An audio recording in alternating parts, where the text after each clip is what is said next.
Assalamualaikum warahmatullahi wabarakatuh. Sekarang kita akan membahas subtema 4 di tema 5 mengenai cuaca, musim, dan iklim.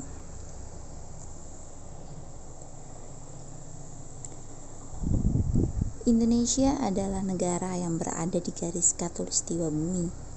Musim di negara kita hanya ada 2 jenis, yaitu musim hujan dan musim kemarau. Jika cuaca cerah berlangsung terus-menerus, tanda musim kemarau sedang berlangsung. Sesekali cuaca berawan. Jika cuaca mendung dan hujan sering terjadi, itu tanda musim hujan telah tiba. Jika cuaca cerah dan hujan datang silih berganti, itu pertanda sedang memasuki masa peralihan atau pancaroba. Saat seperti ini, cuaca cepat berubah, mulai dari cuaca cerah, berawan, mendung, lalu hujan.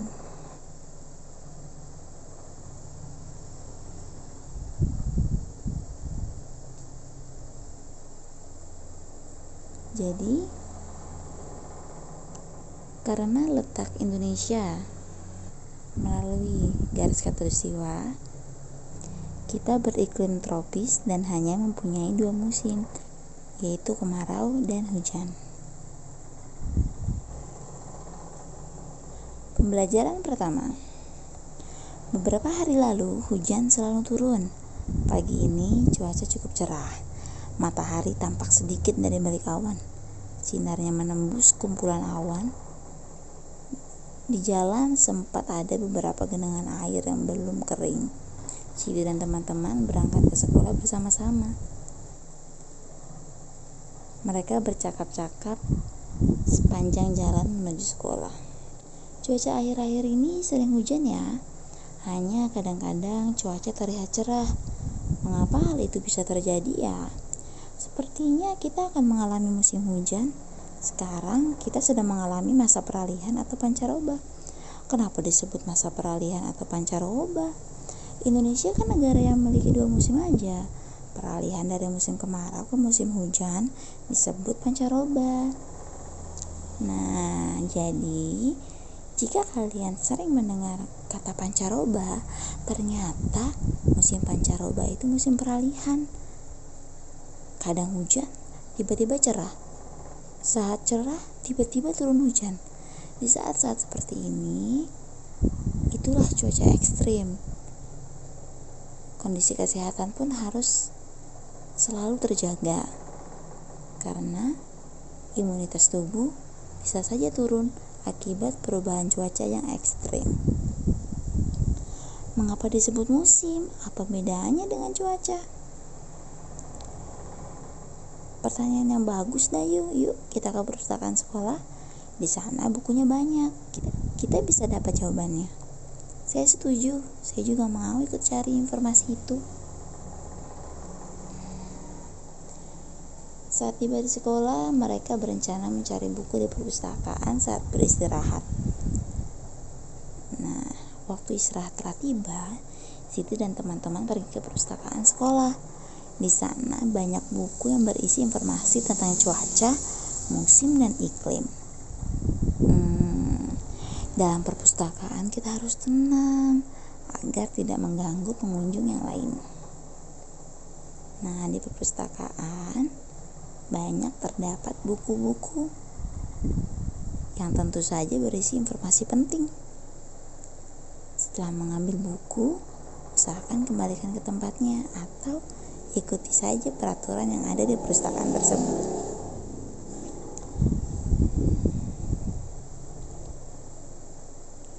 Salah satu informasi dari buku nih, kita baca yuk. Iklim, cuaca, dan perubahannya. Iklim dan cuaca. Cuaca merupakan suatu gejala alam.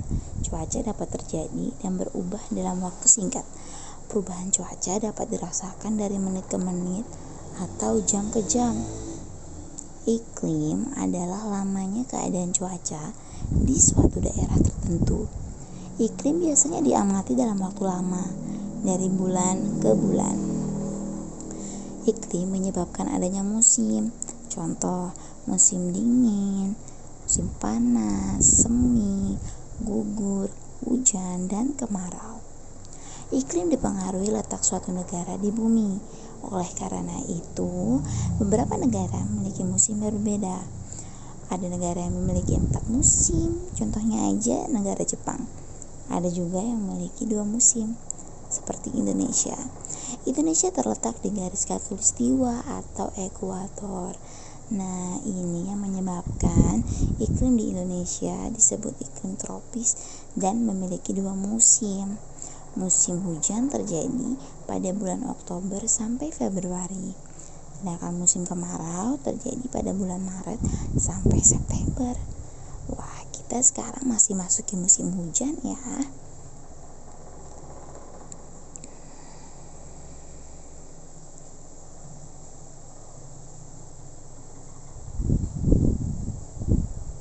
Buku itu sangat membantu, Benny.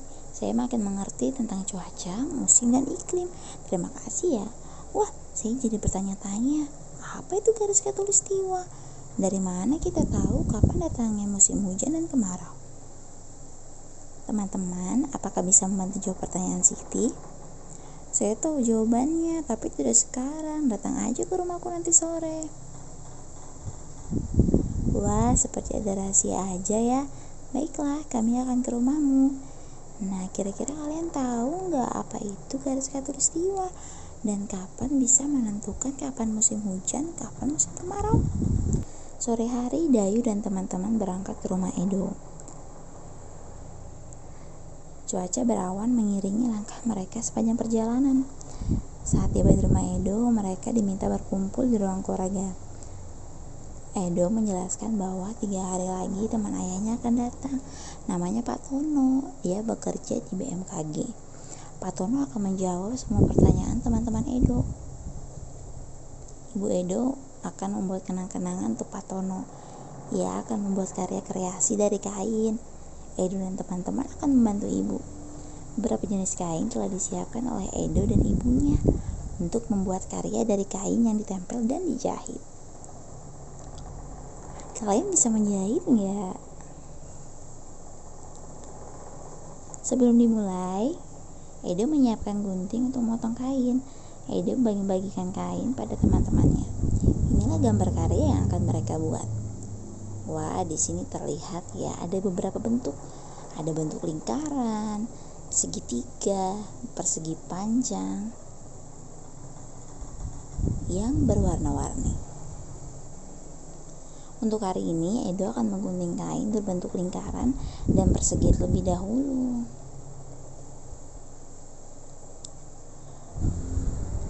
Mula-mula Edo menggunting kain berbentuk lingkaran.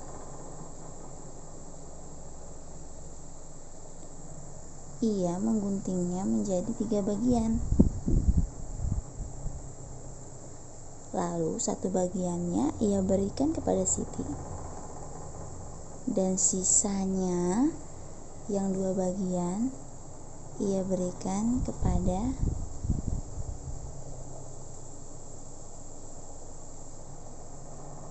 Dayu dan Lani.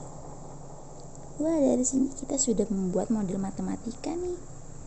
Yang pertama, kainnya utuh 3/3. Lalu 1 bagiannya diberikan kepada Siti, sehingga sisanya 2/3 yang akan diberikan untuk Lani dan Dayu. Jadi dari model seperti ini kita bisa terlihat ya, saat 1 lingkaran utuh dibagi menjadi 3, kemudian 1 bagiannya diambil, sisanya dapat terlihat. Sisa 2/3. Jika kita melihat model matematikanya saja, 3/3 dikurang 1/3 sama dengan 3 dikurang 1/3 sama dengan 2/3. Wah, sama kayak penjumlahan sebelumnya ya. Pada penyebut yang sama. Perhatikan kan di sini penyebutnya sama, yaitu 3. Sehingga saat mengurangkan kedua pecahan dengan penyebut yang sama, kita tinggal mengurangkan pembilangnya saja. Yuk kita lanjut.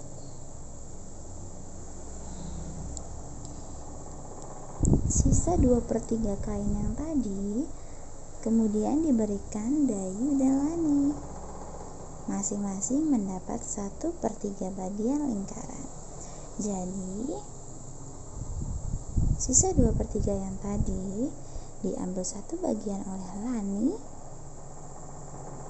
Sisanya untuk Dayu adalah 1/3. Sama seperti tadi ya. Di sini penyebutnya sama, yaitu 3.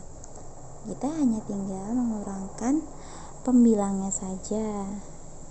Jadi hasil dari 2/3 dikurangi 1/3 sama dengan 1/3. Itu 2 dikurangin 1, 1/3.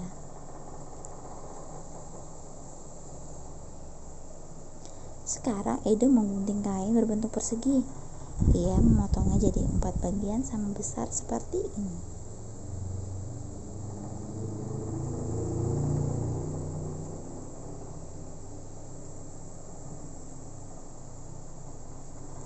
Dari 4 bagian yang utuh tadi, 1 bagiannya diambil, sehingga tersisa 3 dari 4 bagian tersebut. Sisa 3/4. Nah, kita bisa memodelkannya menjadi 4/4 dikurang 1/4 sama dengan 3/4. Sama dengan 4 dikurang 1/4 sama dengan 3/4.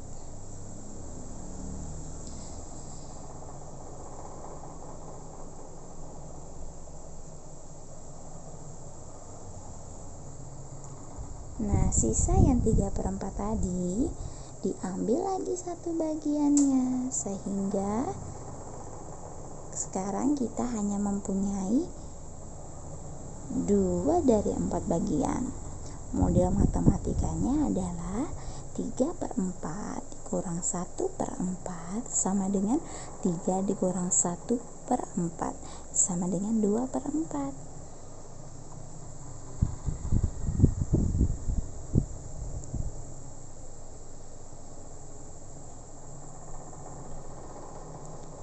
Nah, kemudian sisa 2/4 nya tadi kita ambil lagi 1 bagiannya, sehingga sekarang tersisa 1 bagian dari 4 bagian. 2/4 dikurang 1/4 sama dengan 2 dikurangi 1/4 sama dengan 1/4. Potongan kain akan diberikan kepada Edo, Beni, Udin, dan ibunya Edo. Masing-masing mendapat 1/4 bagian persegi.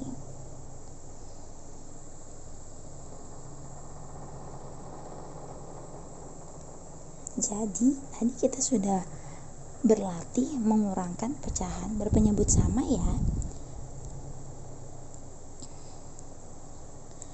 Saat pecahan berpenyebut sama akan dikurangkan, kita cukup mengurangkan pembilangan saja, sama seperti penjumlahan.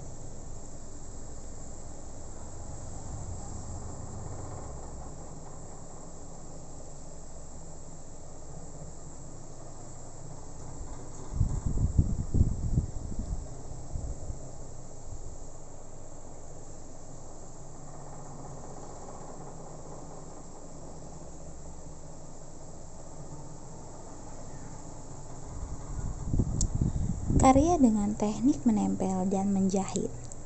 Edo sudah membagikan kain untuk membuat karya. Karya dengan kain ini termasuk seni rupa 3 dimensi loh kawan-kawan.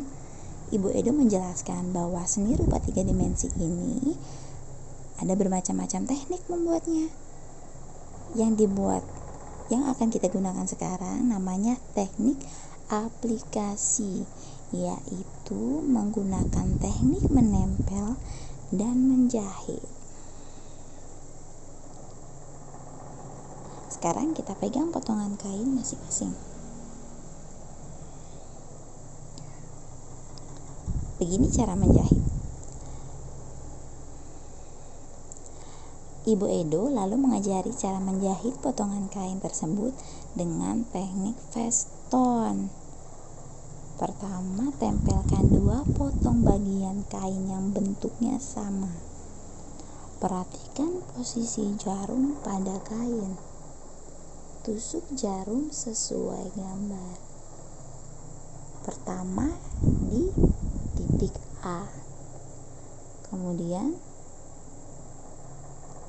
tusukkan ke titik B. Angkat jarumnya, masukkan ke dalam benang yang melintang di antara titik A dan titik B. Lanjutkan ke sebelah titik B dengan jarak yang sama dari titik A, maka kalian akan menemukan hasil jahitan seperti ini. Jika ingin mencoba, minta mendampingi orang tua ya. Langkah kedua, menjahit veston ke seluruh pinggiran potongan. Jadi kita menjahitnya ke seluruh bagian nih, sehingga nanti akan terjadi seperti ini. Nah, ketiga, tempel potongan bagian yang sudah kalian jahit tadi ke kain utama. Untuk hari ini, Edo dan teman-teman menjahit dan menempel potongan kain yang berbentuk lingkaran dan sepertiga lingkaran.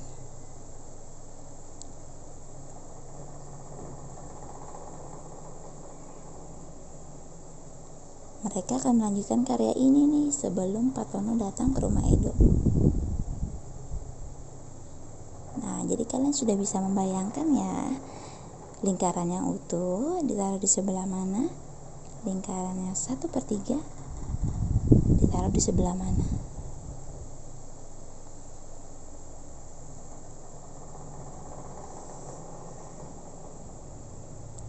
Coba lakukan bersama orang tua kalian di rumah.